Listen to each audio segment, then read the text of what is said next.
Chapter 14. The Plan.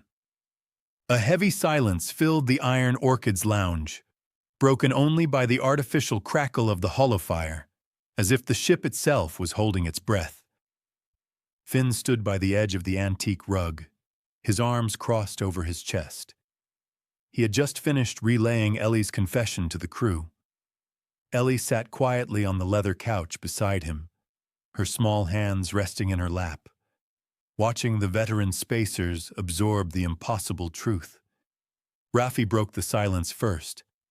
The hulking weapons specialist set his glass down with deliberate care, leaning forward to study the young girl swallowed by her oversized flight jacket. "Let me get this straight," Raffi rumbled, his deep voice carrying a mixture of profound disbelief and tactical awe. "You didn't sneak past the guards at the Umbrix facility.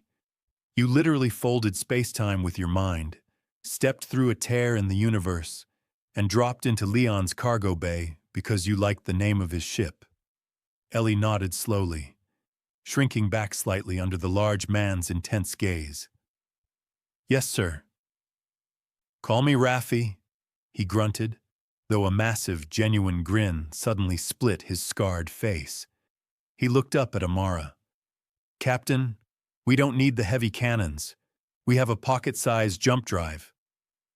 "This isn't a joke, Raffi," Amara said, though she couldn't hide the awe in her own green eyes as she looked at Ellie. "If she can really do this, it changes everything. We don't have to fight our way through Athelgard's orbital defense grid. We don't have to blast through their blast doors. We just knock from the inside," Tess murmured from the bar, spinning a hydro spanner thoughtfully in her hands. "It's a perfect zero-footprint infiltration. If Ellie can open a gate directly into the holding cells, we can pull the other kids out before the facility alarms even trigger."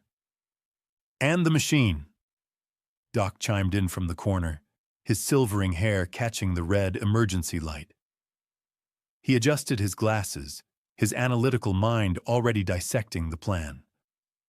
"Ellie says the neural amplifier is what allows them to open gates large enough for a ship.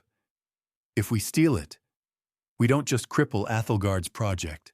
We gain the ability to jump the Orchid out of the Draven system without using the Syndicate relays.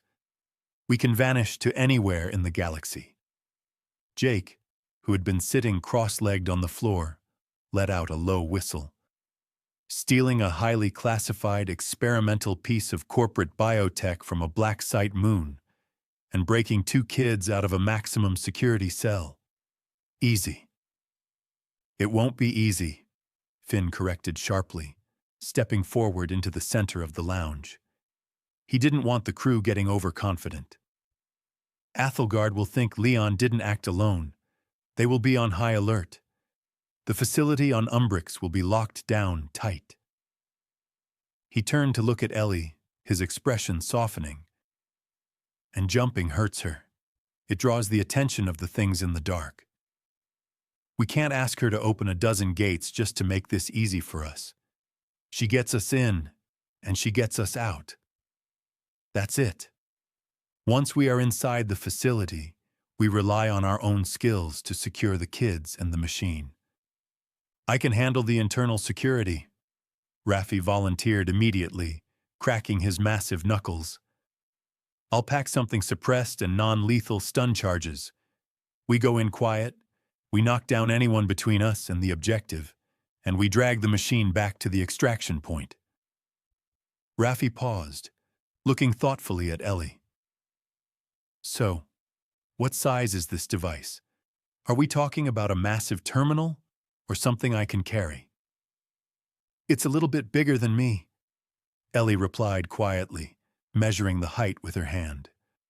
"But not much." "I can haul that," Raffi nodded, satisfied. "I'll go with you," Tess added, pushing off the bar. "If that machine is wired into the facility's main power grid, you can't just unplug it without triggering an alarm. I'll need to slice the local network and reroute the power feed so the base doesn't realize it's gone until we're gone." "Doc and I will prep the med bay," Amara commanded, slipping seamlessly into her role as captain. When those kids come aboard, they are going to need immediate medical attention.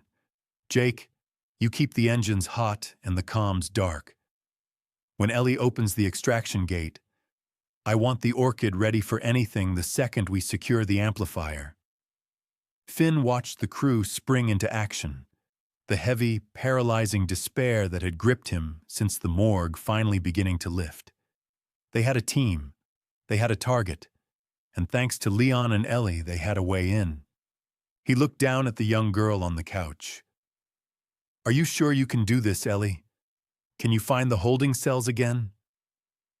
Ellie nodded, her dark eyes fierce and unwavering in the dim light.